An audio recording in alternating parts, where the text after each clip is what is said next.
คือประชาชนเฮาคือประชาชนมีสิทธิ์ทุกเผ่าชนประชาชนเหมือนเส้นเลือดใหญ่สิทธิเสรีมีศักดิ์ศรีทุกเพศทุกวัยประชาชนต้องได้สมใจประชาธิปไตยผู้มีเขตกันเริ่มจากประชาชนและเพื่อประชาชนหนึ่งเสียงนั้นคือสิทธิตนประชาชนทุกคนยืดมั่นเกิดเป็นคนมีหรือจนสิเท่าเทียมกันบ่มีภัยนั้นมาขีดกันสู่เส้นทางประชาธิปไตยคนมีอำนาจอย่าผูกขาดเนื้อสิทธิประชาชนสิทธิของความเป็นคนประชาชนนั้นต้องเป็นใหญ่ชาติจะมั่นคงยืนยงสู่ความชีวิไล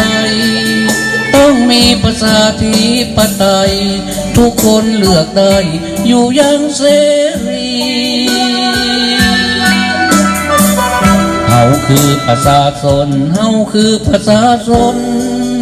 อำนาจคือของปวงชนประชาชนมีเกียรติศักดิ์ศรี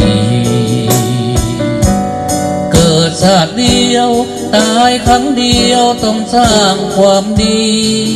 อย่าให้ภัยนั้นมากดขี่สิทธิเสรีอยู่คู่ประชา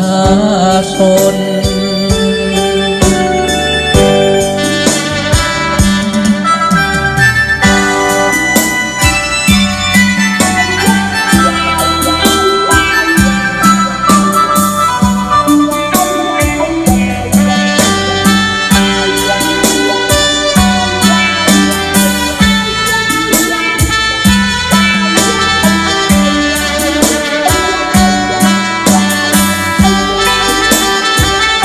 คนมีอำนาจอย่าผูกขาดเนื้อสิทธิประชาชนสิทธิของความเป็นคนประชาชนนั้นต้องเป็นใหญ่ชาติจะมั่นคงยืนยงสู่ความชีวิไลต้องมีประชาธิปไตยทุกคนเลือกได้อยู่อย่างเสรีเฮาคือประชาชนเฮาคือประชาชนอำนาจคือของปวงชนประชาชนมีเกียรติศักดิ์ศรีเกิดชาติเดียวตายครั้งเดียวต้องสร้างความดีอย่าให้ภัยนั้นมากดขี่สิทธิเสรีอยู่คู่ประชา